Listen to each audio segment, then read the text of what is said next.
play of the game from way down. Silence. Rainer getting absolutely A team wipe. The living bomb's going. Oh my goodness, the ring. Bombstastingo gonna find Rainer.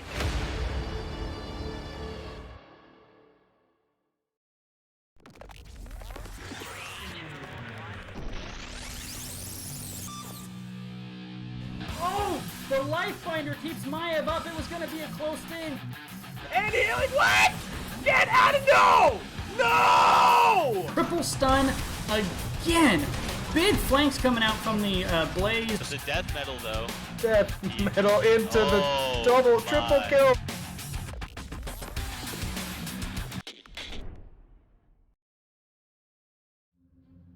Alrighty, good morning everybody. Let's go ahead and turn that off. Get Alice back up on the screen.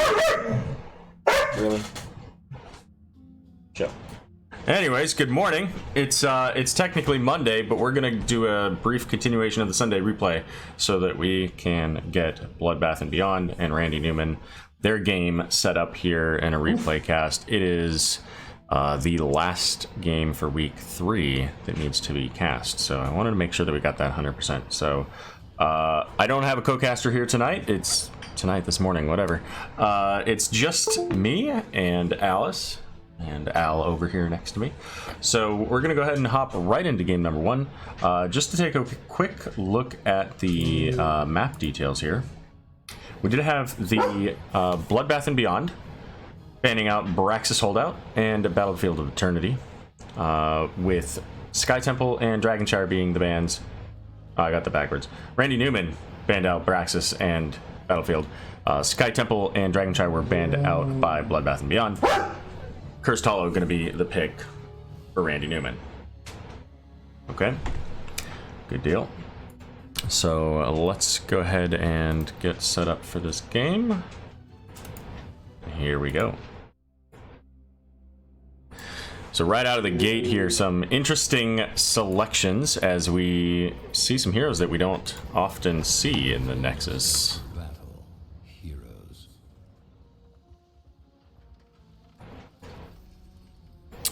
Alright, so for the blue team, we've got Bloodbath and Beyond. We've got the Dude Man on Phoenix, Rockham on Kael'thas, Aramrab on Stukov, Megan 420 on Zonia, and Crafty Trent on Blaze.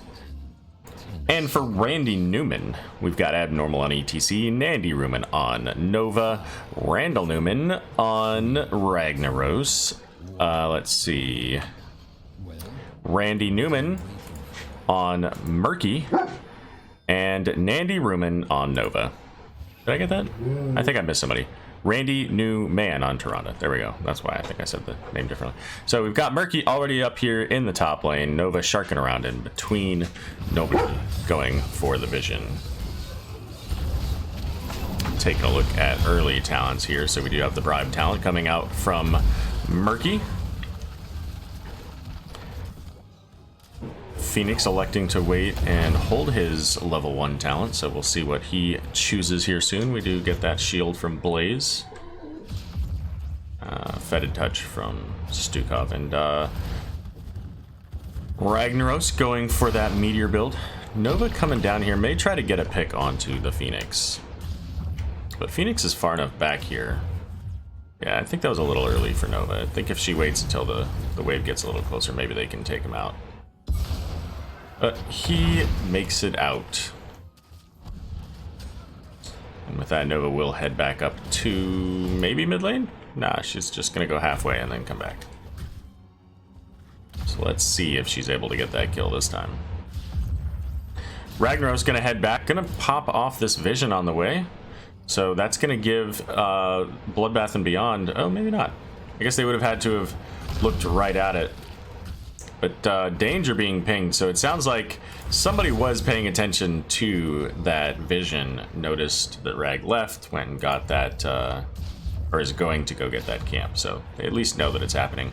This favors slightly Randy Newman, because the siege camp will be going in the bot lane, and we'll see if Randall Newman here holds it, which he does not, so they should be able to clear that up before it actually triggers the tribute up in the top there. But in the top, it's Sonya versus Murky. And a siege camp. Ping's going out for the bruiser camp. Bloodbath and Beyond looking to get on that right away here. Checking in on the bribe stacks for Murky. We can't from there. I have to actually select Murky. Well, let's see what Murky's got over here, shall we? Murky is sitting at 7 bribe stacks, so it's going to be a little bit before he actually gets any enough to do that bruiser camp. And with the slam getting Murky's egg. Tribute spawning in the top. Phoenix has the siege camp fairly about halfway. Getting some damage in onto the Tyrande as well, but Randy Newman is going to make his way ahead of Phoenix. And now Ragnar's heading back after hitting the bruiser camp here, so gonna be a little bit of an odd man setup here as Stukov going to get started but gets interrupted by the Nova there, and the Nova clone continues to pause that channel. So gonna be a 5 versus 5 here as Phoenix was also late. And power slide in, but he gets the gravity lapse. Megan 420 in a little bit of danger here, spinning her way out, but gets caught by the Nova. And Murky in the back line, slowing everybody down.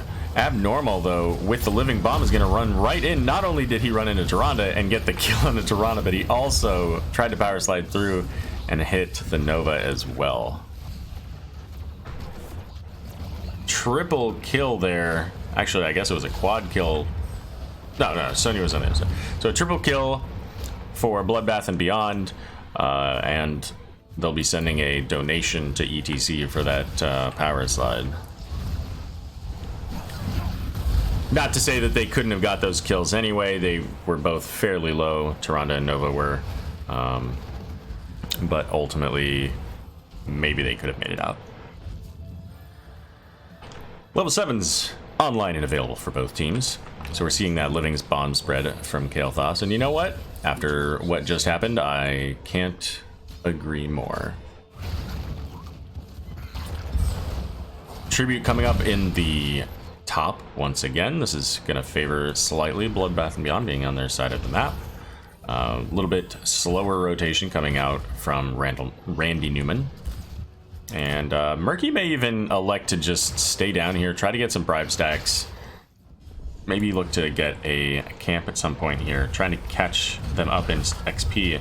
Tyrande getting chased down by the bulk of the team as Kael'thas looks to be able to channel, as nobody else is able to stall. Never mind, Nandy Ruman gets in there with the Nova clone. Now running away from Blaze here, and they will get the channel between Stukov and Kael'thas. Tyrande, though, once again in danger from quite the chase here. Phoenix is going to continue on trying to catch on to this Tyrande. She does get that E from Ragnaros to give her just enough speed, but now Nova, trying to provide a bit of a distraction, is able to do so and make it away. Ping's going out for the Siege Giants here. Murky losing his egg. Gonna go ahead and replace that down here. I don't like him putting the egg so close to the wall. I mean, that just makes it really easy for your egg to die. It takes a split second to move an extra, inch on the screen and make sure that it's at least less likely to die from just random miscellaneous things. That I think it could even take damage from a siege camp. Not that there are any siege camps in the bot lane, but it could happen. Catapults maybe at some point. Power slide in from the ETC. Managed to get 2. But no follow-up as it's just Tyrande in that lane with him. Nova coming down, maybe looking to try to get in onto this Phoenix, who's pretty far forward. Phoenix does take out the Murky. Not quite able to do it? Never mind. Is able to make it there. Uses that Nova clone to soak the shots from the tower, and so that's quite the benefit, trading a Murky for a Phoenix, and level 10's online for both teams.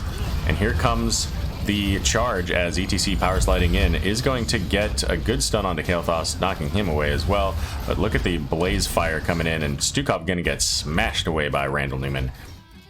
And Stage Dive coming out to try to keep ETC in the fight, but far enough away from death that ultimately they will get 3 kills for essentially a Murky. Well, 3 kills in that fight, so it was really 4 kills for a Murky.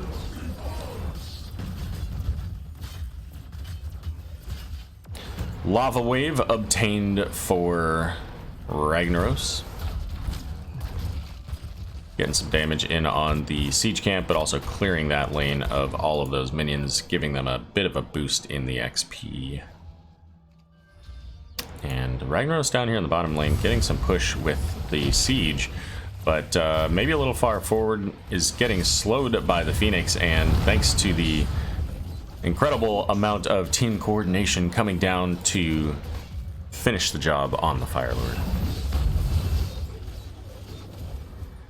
Tribute spawning, and not a good time to have your Fire Lord in the graveyard, as 2 tributes already obtained by Bloodbath and Beyond, looking to get a 3rd. And Randy Newman looking to maybe try to get this Blaze, since he seemed to be by himself, but gonna get the Murky Octo Grab onto Phoenix. Not enough damage to finish the job though, as Murky was pretty much by himself. Purification Salvo goes out, hits absolutely nobody. Blaze using Combustion does manage to kill off the Murky, get a lot of damage onto the Nova. Are they able to stall? They do get the stall. And here comes Murky back in. Sonya leaps in, stops Ragnaros in his tracks, but ultimately too close to that tower is going to be just fine. Maybe not? Okay, she makes it out. Phoenix with no shields, though, has to back away here as well, so a little bit of a reset from these teams, but Nova and Murky being dead slows things down for Randy Newman. But with Ragnaros, they're able to stall out the objective for a pretty significant amount of time here. Rackham gonna begin the channel, and Murky popping in, knows that he's got that safety bubble and gets some damage. But check it out, Phoenix once again solo has to back away. They do get the Murky kill, but Phoenix goes down as well thanks to Ragnaros with his E and Q smash. And Tyrande doing everything she can to try to keep this team alive. Sonya now going down, as well as the Ragnaros coming from Blaze, fire on fire. And the massive shove missing from Stukov. There's that power slide in onto the, the jet propulsion in, missing the ETC. Nova popping off with that orbital strike, I think. And ETC just backing away in this bush. There's not a lot that Blaze and Stukov are going to be able to do here. So a pretty valuable, significant defense from Randy Newman to keep this tribute in their favor. They have a very squishy team with the Nova, Tyrande, Murky, even ETC, one of the squishier tanks, and Ragnaros is, you know, not necessarily the beefiest bruiser. And taking a look at these talents again, we do see that he took that level 13 talent to give him some extra healing when hitting 2 heroes with his Sulfura Smash. All right. This is going to be the tribute. Taking a look at those heroics. So we saw the Octo Grab, the Stage Dive, Precision Strike. That's what it's called, not Orbital Strike. Starfall and Lava Wave. We also have the Precision, the Purification Salvo, Massive Shove, Leap, Combustion, and Phoenix. So let's see where these guys go with this. I really don't like that there are so many red bars nowhere near here. I expect to see a Stage Dive in from ETC. He's pretty much right there. And of course, there are loads of globals. ETC does come in. The Precision Strike hits Kael'thas, does a load of damage. And Ragnaros here in the backline, but pretty much all by himself. Purification Salvo is going to come out, and I expect to see Ragnaros die. There he goes. And Kael'thas getting Octo Grabbed has the Nova there to finish the job this time. So Ragnaros down, Phoenix now down as well, Kael'thas as well. So 2 for 1 so far, jet propulsion in. The Massive Shove throwing ETC all the way into the back. And there goes that Combustion, pretty much melting away Tyrande. So 2 for 2 so far. ETC Nova versus Blaze Sonya with a Murky and a Stukov there. Sonya spinning for all of that health, and there goes ETC once again. That lurking arm or massive shove is such a short cooldown, and it's gonna be Sonya going down now. But ultimately, Blaze able to channel in the background there is going to get the curse, and we do have a top lane push from the Siege Giants here. But in the bot lane, Dude Man working to clear up the Siege Giants there.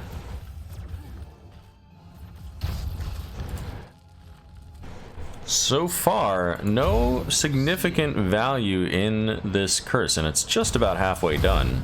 Actually, it might even be over halfway done. I don't remember exactly how long it is. I want to say it's a little bit over a minute. So getting a little bit of damage onto these walls here, but it's just Blaze and Stukov. Stukov's probably about to find himself in the graveyard. He does. And so Blaze now, fairly low on mana, is trying to make his way out of this mess. He does get the jet propulsion to stun too, and using his flames there to give himself a little bit of healing. So he's going to make it out. And so with the kill onto the Murky in the bot lane, full kill, as they did have the egg down here as well. Egg management is important for Murkies. Got to pay attention to where the teams are, where they're likely to be going. That gives them a full kill onto the bottom fort, and now looking to take the bottom boss. And this goes into a keep now. Depending on how quickly they take it, they may just elect to send this down and then run up to the top and take the top boss, as they'll have all 5 of their team up. And that would give them the push right into the keep. ETC checking that top boss, and it looks like maybe he's trying to call for his team to get up here. Does start it, but it's a bit late at this point. I don't know if this is the best idea. Although it might actually work out, because Bloodbath and Beyond just not there. So they spent a little bit of time here kind of waffling around whether or not they wanted to attack the boss. They end up getting that siege camp, or the bruiser camp, of course. So they have some counter pressure in the mid lane, but now, you know, if they're gonna take the time, they may as well have taken the boss, just to make sure that they couldn't double boss push, which of course is exactly what they're doing. 16 to 18 on the levels. ETC nearby, knows they're here. Could be a good time for this stage dive. Pushes them out, but the leap coming in and the massive shove is going to make sure that ETC finds himself in the graveyard. And now ETC, also Phoenix, thanks to the help in the backline there. Sonya's going to get octo grabbed and the damage going out, but ultimately is going to walk away. And instead, Murky will be the death there. So we did get a cleared boss in the bot lane, so a little bit of damage here, just the wall and one tower. Now, thanks to that kill onto Phoenix, they are going to get some damage up top here as well.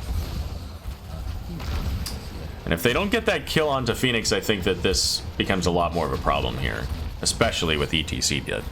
Looks like they had a pause, no big deal. Since this is a replay cast, we don't have to stop for those things.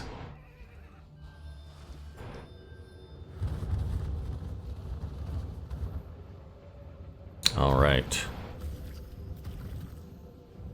What have we got coming up here? Right into the bush, we've got Randy Newman on Murky. Probably, you know, the most acceptable person to run into that bush, considering he's got that invulnerability, and it's a relatively short cooldown. And Blaze channeling. ETC coming in, looking to get onto that Blaze Stukov, splitting up the team a bit. We do see the precision strike, does hit the Blaze. Blaze with the octo grab on him, but leap going out onto the, I can't even tell, Ragnaros, I think? Yeah. Dude Man falling to the Nova as well, though. And what I meant to say was Dude Man killing the Nova as well. But now okay, that Lunar Flare. So they do get a 3 kills for nothing trade on that, and no camps on the map, so they're gonna just go ahead and push this lane up, maybe get this fort. Looks like somebody's probably gonna come down here and kill out the siege camp. It's like probably more somebody's than necessary. Gather tribute or face my curse. As the tribute now spawning. So Blaze is going to push up the minion wave, but ultimately not going to be able to do a lot of damage to the fort. I think that that's a misplay. I think they have enough damage that they could have taken out this fort. Maybe sent Sonya or Phoenix or Kael'thas to deal with that siege camp, but that's okay. And once again, sitting in the bush, waiting for Randy Newman to make their way. And if you're Randy Newman at this point, I think that you could, you know, try to get that level 20, especially with the lava wave. You can stall out this fight, get your people there, but Reg's not even coming. And Murky's going to be a death pretty early on here, so that might be the end of their stall unless ETC's going to stage dive in, but it's a little bit dangerous for him to do that. They don't need to take that tribute. And here we go. So power slide in onto Phoenix. I think that was an interrupted warp, but the damage isn't there for follow-up, and we do see a purification salvo that didn't have a whole lot of slow as well to provide that additional damage. Nova very far forward, just behind her wall, getting some damage out. So 2-2 on the tributes. Both teams have forts down in boss lanes, and bosses are coming up pretty soon. So this next tribute could very well be the end of the game if these team fights continue to go as they have been, getting a couple of kills in favor of one team or the other. Murky's got his egg a little bit closer here now, so if he does get taken out in the middle of this fight, he'll be able to come back relatively quickly. He won't have to cross the entire map. Kael'thas electing to run over here to get this siege camp. Let's take a look at these level 20s. So we've got the Eternal Living Bomb spread. Big Tuna Kahuna, giving the Murky some extra survivability. And of course, Death Metal. So those big stage dives going to provide more value, but it's going to be the Sonya that gets taken out there. Once again, a bush gank. But this one successful on the other side. We do see Octograb coming out. Massive shove going on to Ragnaros, pushing him way back. Rackham in a bit of trouble on Kael'thas, but pulls away. And Murky walking away as well. Jet propulsion in onto Ragnaros. Looks like this could be the death of the Fire Lord. And now ETC in danger as he is slowed and ultimately taken off the map. Phoenix trying to get out onto the Tyrande. There's no fort here, so he is able to keep up with her and take her down. The only member alive for Randy Newman is Randy Newman on the Murky. And at this point, I think you go top lane, you finish this keep. You have got basically 40 seconds until Ragnaros is up. I don't expect Nova can mount enough of assault, and I think this is the end of the game. And Rackham calling it in chat, saying, let's finish this game. And with Phoenix, with Stukov using his big arm, getting some damage out from the Blaze, and of course Kael'thas, this should be a pretty safe core call. The only thing I don't like about it is that with nobody around, they were very clumped up, which means that the core gets the ability to chain that damage. And maybe not, 26%, 15, 14, 10% running out of people. But thanks to the siege camp in the back and the catapult, able to do just enough damage to kill the core. Taking a look at these stats here real quick. Kills very even. Structures not quite as much so in that game. The structures definitely were in favor of the blue team, Bloodbath and Beyond, but pretty close overall in the kills here, being equal. Damage as well, you know, not really too far off.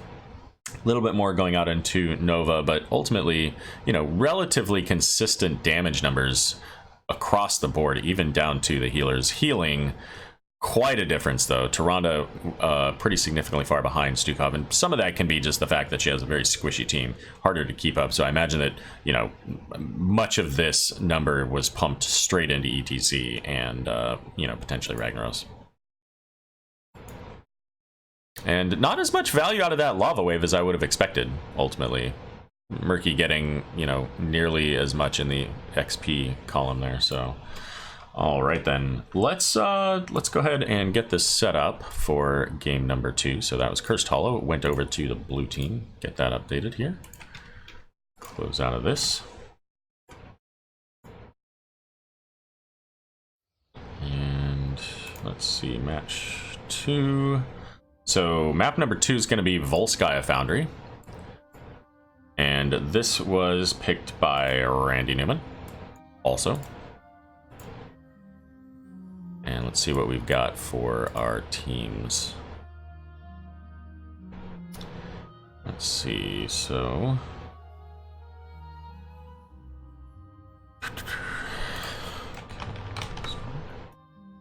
Alright, so what I'm doing now is entering in the data from the teams so that you get those nifty little pop-ups. Some of these heroes are carrying over, so that makes that a nice, easy setup. And some of these are being played by other people, so that's also an interesting setup there. So, Johanna.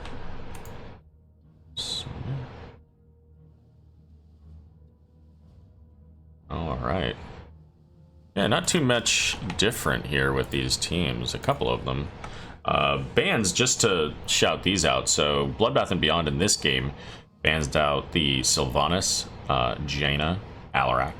Randy Newman banned out Blaze, Kael'thas, and Orphea, in case you are coming back to check this out later. And again, let's take a quick look at the map bans here. Once again, Volskaya Foundry, the selection of Randy Newman. Alright, let's get this game going here. Game number 2, oh my god, find it. Game number 2 between Bloodbath and Beyond and Randy Newman on Volskaya Foundry.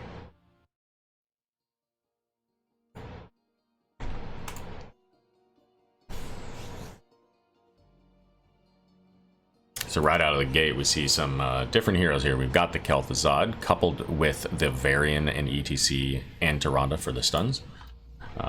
On the other side, we've got a Zul'jin working with Johanna. Otherwise, a very similar setup to their last team fight, or team, rather. So let's go ahead and get these teams introduced, shall we? We have Rackham playing Johanna, Crafty Trent on Zul'jin, Megan420 on Sonya, Aero on Stukov, the Dude Man on Phoenix, and that is Bloodbath and Beyond. And for the red team, Randy Newman, we've got Randy Newman on Vala, Abnormal on Kel'Thuzad, Nandy Ruman on Varian, Randy Newman on Tyrande, and Randall Newman on ETC. So Vala heading down to the bot lane, looking to get that soak early on. We do see the Chains talent coming out from Stukov from Kel'Thuzad, giving him the opportunity to get the armor penalty onto heroes once his spell damage ability at level 1 there, the baseline trait, is completed. Also Laws of Hope from Johanna. In this fight, honestly, the only person this really benefits is the Kel'Thuzad, unless, yeah, he did take the, I don't remember the name, it's too early. What is this? Advanced targeting. So, I guess there's some value there. Okay, never mind. I've convinced myself everybody gets value on the left side, pretty much, with Zul'jin as well as Phoenix and Stukov also having stacking traits. But Vala not taking her level 1 yet, so I'm interested to see which direction she goes here into this team, as she doesn't... Not as much value in the quick clear from the Monster Hunter, and she's going to go into the Hot Pursuit, giving her that extra movement.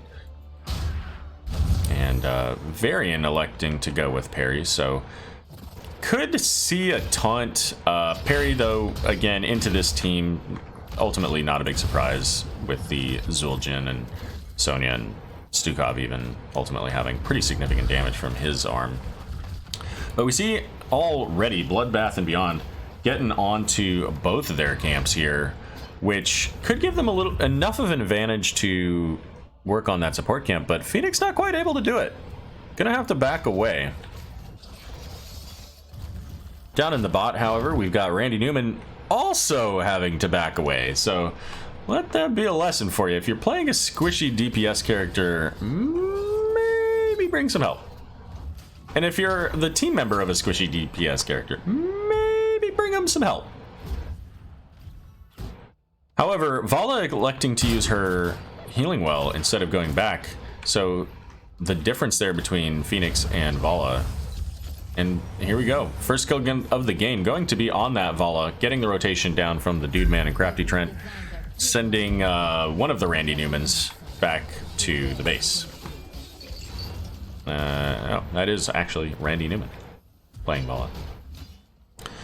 So with this advantage, I think I would have liked to have seen some aggression, which we do get that turret because I forgot that they had not taken it yet. So that's going to give them now 2 turrets. I think Sonya has the other one, maybe? She does. So pretty significant advantage early on coming out from the blue team with the item advantage. We've got Zul'jin in the bot lane here, keeping the soak going. A little bit interesting having Zul'jin in the bot as opposed to Sonya. I feel like her clear is significantly better, and Zul'jin would get the benefit of stacking here, but Phoenix up in the lane, just getting a little bit of that laser damage going on, and of course he wants to build those stacks up to 8, wants to get those to 30 to get him a 3rd rotation there. Big chain coming out from Kel'Thuzad, a little bit late on the Lunar Flare, but power slide in onto Sonya.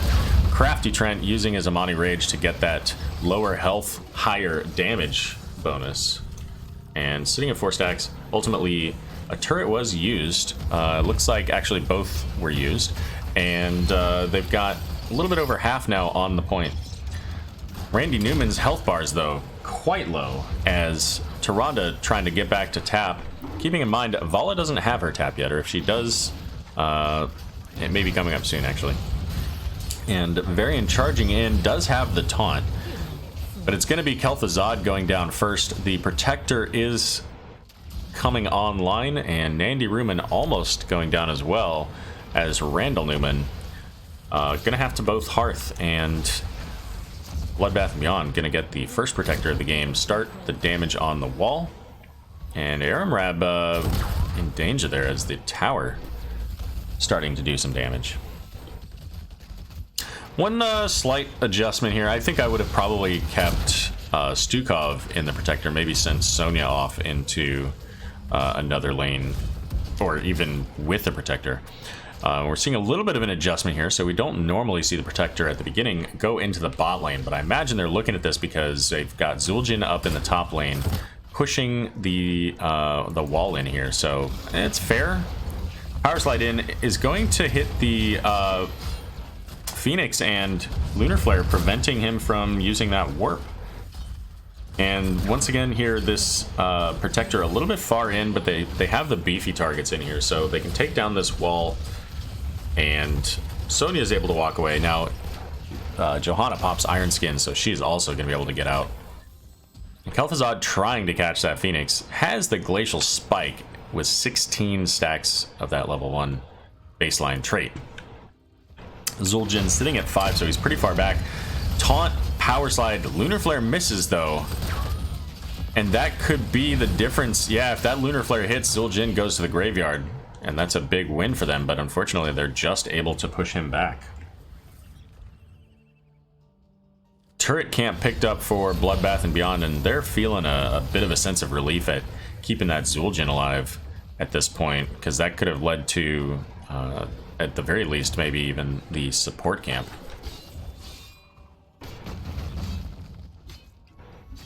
And both teams kind of posturing up here for it, although mostly Bloodbath and Beyond, as we do get the warp out from Phoenix, make sure he doesn't get caught in that chain Glacial Spike combo. And with only 2 of them here, they're going to go ahead and pick up the support camp, as 3 members of Randy Newman coming down here to get the turret.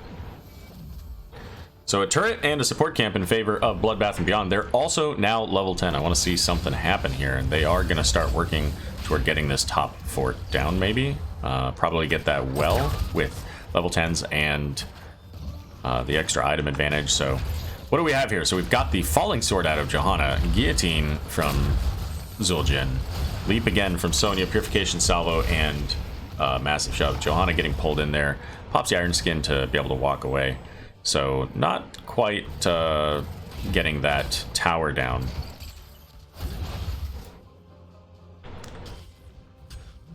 And Zul'jin's still sitting at 5 stacks, so definitely wanting to see some more autos out of this Zul'jin so that we can get that quest complete. He does, however, have 2 stacks of Headhunter, so getting that damage bonus is a big boost for him. But ultimately, the value there is getting to that full quest completion on both of those and getting the extra range. ETC coming in with the mosh pit, but ultimately gets sent off back to his base. And here comes the Falling Sword, just misses, but the leap is going to connect onto Varian. Power Slide coming back in, and Megan 420 in a bit of danger there, but is able to whirlwind her way out. Dude Man also low, but the Stukov keeping the health bars high for most of his team. And with that death, we've got Randy Newman coming to get this siege camp as the second control point of the game coming up for... I guess it's not for either team. Take control of it. But right now it's for the blue team. So we do see some more stacking talents here. So we got the Lunar Flare at 4. We've got the Cleave for Zul'jin, and of course Subdue for Johanna, getting those slows. Important to note that Stukov passed the halfway mark on his Fetid Touch, and what's his name? Phoenix getting the advanced targeting as well. And blue coming off of the point now, so they're going to start to lose that channel, but the Johanna Falling Sword coming in, interrupting or stopping the ETC. Nandy Rumen in a bit of danger, uses that Warbringer to get out. Is that Warbringer? No, he uses Charge.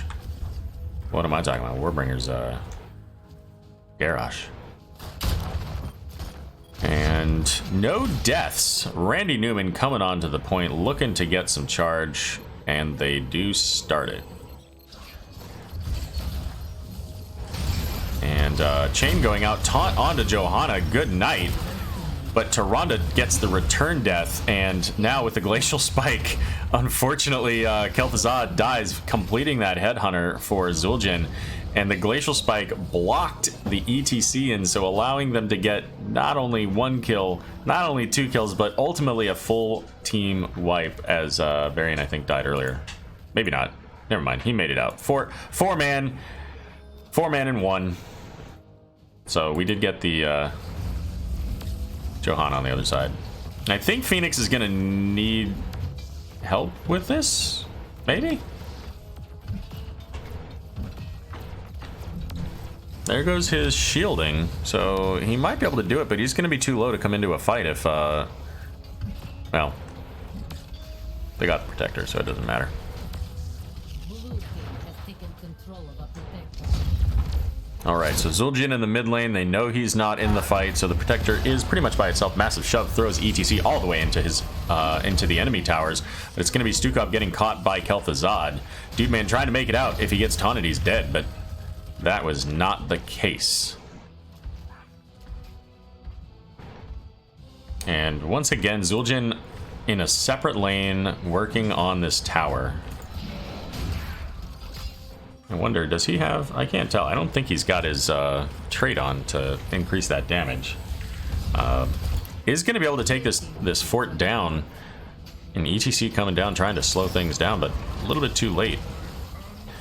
So really, for Bloodbath and Beyond, they've got this Protector, and all they're doing is using it as kind of bait to get Randy Newman to chase around the map, as Zul'jin doing the structure damage so far in the game.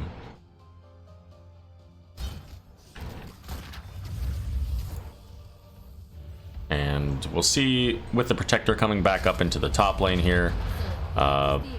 Just a little bit of damage as the minions getting there. Actually, they won't even get any damage onto it, but taunt coming out onto Sonya, but the Falling Sword coming and hitting the Varian, but Leap coming out, hitting the front line. Purification Salvo almost gets Nandy Rumen and Randy Newman. ETC once again getting shoved back into those towers. But no deaths on either team. Biotic emitter used to get everybody healed up here. I wonder if that counts for stats for the person who dropped it. Not sure. I think turrets count for kills. If you drop the turret, I think it counts as your kill. So power slide and knockback used, so warp is going to be up and available, and he makes it out. Down here in the bot, though, Randy Newman versus Zul'jin, not really what you want to have solo in that camp there. A low Vala. Let's take a look at our talents as we get to 16 here. So chain reduction, and we do see, what are these talents called? Juggernaut, and it is a Warbringer. Okay, I'm not crazy. This time the Phoenix gets caught, but not quite enough damage to take him out, and it's going to be Kel'Thuzad ultimately that goes down, but he'll be right back as he had a Phylactery. But with that kill, they're able to now secure their second fort. And I think, let me confirm it, I think that's the spell armor.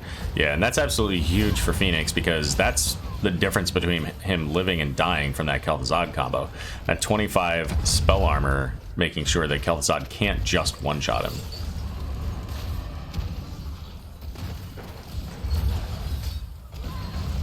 And with Vala not anywhere nearby, trying to get the soak, this gives Bloodbath and Beyond significant push in the top lane. There's the taunt onto the Phoenix. He might actually be able to go down, but it's not going to happen. I think I heard the ETC. He did get the mosh, but got interrupted fairly quickly. And so Vala coming up now, realizing that they're about to lose this keep. Power slide coming in, knocking him back into the death and decay, but the falling sword stunning 3. There goes the guillotine. Taunt onto Johanna, but she's Johanna. Money Rage popped by Zul'jin, and there's the chain. Gonna get Johanna killed. Power slide just to make sure, but ultimately unnecessary. Still a good follow-up to make sure that you got that kill. And Bloodbath and Beyond, knowing that they've got most of the damage on this keep, gonna go ahead and come back and grab this biotic emitter. And ultimately this protector, you know, we're getting later in the game here. This protector can open up the map, or it can even end the game on the third protector if there are any kills here. So with Johanna being down, and if they can, do they have vision of these guys? Yeah, they do. So they know they're all here. I don't know. I might even just go up into the top lane, pop off that top keep. Plenty of time, but instead everybody's going to hang out down here. Except for ETC, who's going to get a free ride back to his base.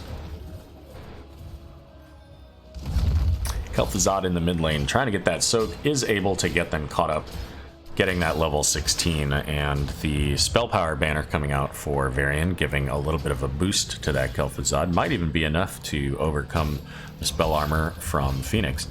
Interestingly enough, with the Phoenix on the other side, we don't see Shattering Throw, and I think that that would have been huge for them if Nandy Ruman had actually taken Shattering Throw. That pretty much allows you to one-shot the Phoenix. But here's the leap in onto Vala, basically. Falling Sword, Nandy Ruman gonna get taken out as well with the Tyrande, and Randall Newman in a bit of trouble here, uses that face melt to try to create space, is gonna be able to make it out, but he is the only one.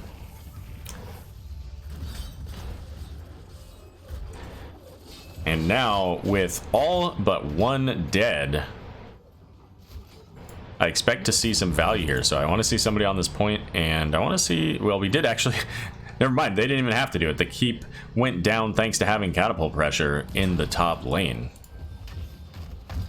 Part of those changes that allowed the forts of the game now to create catapults every so often. And Phoenix getting that value I mentioned earlier, making sure to take down this mid lane fort.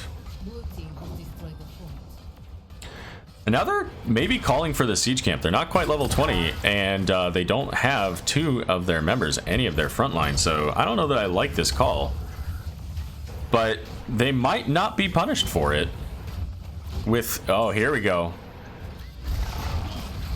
So they do get the massive shifts out. ETC power slides in, and it is going to be a dead Stukov. So pretty important there. Pretty important. The Protector going over to Bloodbath and Beyond, but this doesn't necessarily automatically mean that they're just going to lose here with level 20s and the Protector. Once again, the Protector being by itself. So Zul'jin clearing up in the mid lane, Phoenix clearing up in the top lane, and I think this is representative of the fact that they lost the Stukov. A little bit far forward, I think, with the Protector, because it's just taking, at this point, free damage. As long as the team, though, is following it, then ultimately, you know, and it has a health bar, then ultimately it's getting that value. And we do see a rotation coming up here, maybe looking to get to the Phoenix. But Phoenix getting out of that lane, hopping into the steam vent to stay hidden. Again, level 20s are available here for Bloodbath and Beyond. And there's going to be the taunt onto Crafty Trent. Zul'jin's going to go down. And now Biotic Emitter was swapped hands because it was on Zul'jin, but he missed. Power Slide interrupts the warp. Maybe a kill onto the Phoenix, but Phoenix did get both Tyrande and Vala. But it's not gonna work. Phoenix is making it out alive? No, he gets taunted. There's the emergency shielding, whatever it's called at level 20, keeping him alive. Unconquered Spirit, giving him that extra boost in shielding. And now Stukov saying, hey, Nandi Ruman, I want you to stick around. I think we can kill you. Especially when there's pressure on the core. Oh, the crater missing. Oh, Sonya has nothing to do, but ultimately Varian going down anyway. 4 versus 1. Ultimately 3 versus 1 since he couldn't get out of the crater. Peng's going out for the items here. 3 versus 1 in the kill count. We see Zul'jin not quite stacked on that level 1. But advanced targeting for Phoenix pretty high there. 78 stacks. All of his autos are doing additional damage. Fetid for Stukov almost complete. But look at that Lunar Flare. Only 6 Lunar Flares landing so far. Not what you want to see when you've got an ETC, Power Slide, a Taunt, and a Kel'Thuzad chain. I think that they've got enough ways to stun somebody that they should be able to get those Lunar Flares going. Alright, all of the items in the world, or at least on the map, are available in the hands of Bloodbath and Beyond. Looking to get started on this. They still have the 20 advantage. And we're going to see the fight in the mid lane. Fetid Touch being completed by Stukov. I believe that makes his Pustule for free, right? Indeed. So very short cooldown and free. Oh, there's the big pull onto the Stukov. Not quite enough to kill him, but it is enough to force out the Biotic Emitter. Purification Salvo coming out gets pretty significant damage onto the Tyrande, as well as ETC, and it looks like they're coming in. Maybe? If they're not going for core, I don't like them coming in. If they're going for this fort, that's fine, or this keep. And now they've got a pretty solid wave. We've got both of the siege camps, and we have the catapults. Level 20s now online for Randy Newman, and we do see that Shade of Naxxramas allowing for the double death and decay from Kel'Thuzad, and that is a boatload of damage. So Bloodbath and Beyond needs to be a little bit careful about their positioning, especially with that Glacial Spike now. But not landing the chain, so Phoenix kind of running around with impunity. We do see the mosh pit. The leap is going out onto ETC, gets the stun, and he's stuck in a crater, but there's the death metal onto 3. Phoenix trying to get some damage out. Starfall coming in, also getting damage and slowing, but Million 420 getting that whirlwind in to keep healthy. 1 death on either side, the tank on one, the healer on the other, and with that, Bloodbath and Beyond going to disengage at this point, it looks like, but the taunt onto Sonya, there's that Lunar Flare, and I think Vala ultimately gets that kill, but it's going to be Varian falling in response.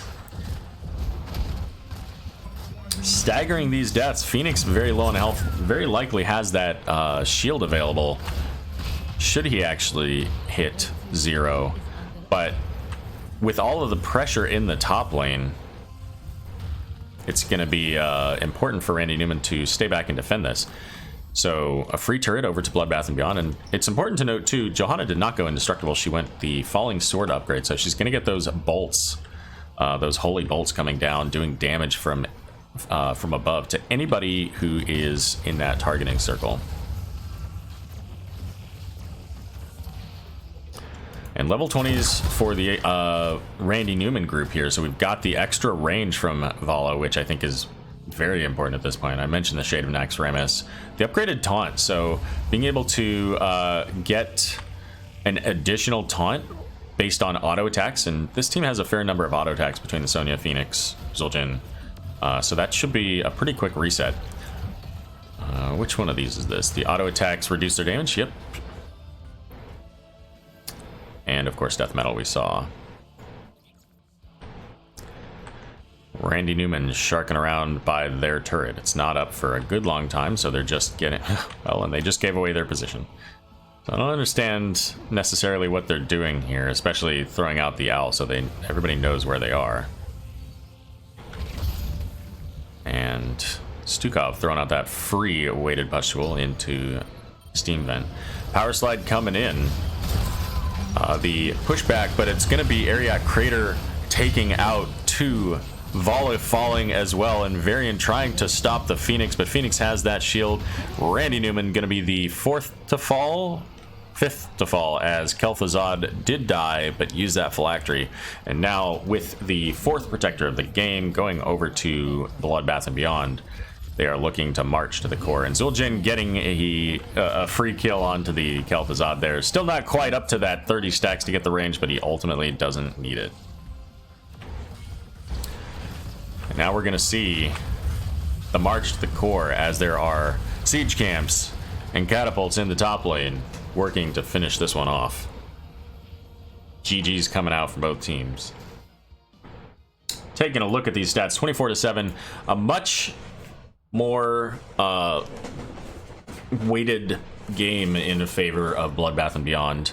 And I don't think that necessarily the team comps were the circumstance there. I think that there was a lot of potential for the Randy Newman group to get some kills, to make that pressure happen. But they ultimately were not able to really ever get it online. The massive shove from Stukov really countered a lot of what they tried to do with the ETC and the Varian. And ultimately just not able to get those kills converted with their Kel'Thuzad and Vala. Taking a look at the damage, little bit kind of similar, but a little bit more of a spread in the damage there. Healing a lot closer than last game for sure, trying to 50% increase over that last game. A little bit closer to the Stukov ultimately, and I think that's just telling because of the type of team that they had a little bit farther back in general, than having, say, a Murky up front and a very quick to die Nova. Potentially, not saying that that character died or that player died, but a low health bar. Damage tanked. Look at this. Varian tanking so much damage, especially with that parry. Having the ability to do that twice, as opposed to taking shield wall at 10, which has a shorter cooldown, but you can only do it once. So no back-to-backs. Talents, again, we went over some of these as we went through, but I'll show these for you again. And that, ladies and gentlemen, is going to be the end of this matchup between Bloodbath and Beyond and Randy Newman, giving Bloodbath and Beyond the 2-0 victory, domination style, over Randy Newman. So good games to both teams. That first game was a little bit awkward in the draft, but ultimately entertaining to watch with the list of heroes we don't see often in the Nexus. Second game, a little bit more difficult for Randy Newman to kind of stay pushed in and get the value. And certainly some moments from both teams where they probably could have taken better advantage of the pressure of the fights that they won. But ultimately, 2-0 for Bloodbath and Beyond in this Division D West. Let's take a look at the standings since everything's done here. Ultimately, we see that with that win, Bloodbath and Beyond did level up to number 5. Randy Newman right behind them, though, at number 6. So expect to see that being a back-and-forth rivalry as we continue on through the season. But that's it. That's all for us. So have a great rest of your season to both teams. Don't forget to get your matches scheduled early, and make sure that you've got your flex matches scheduled as well, as many of the divisions have multiple to do. Thank you very much for joining me in this replay cast, and we'll see you again soon.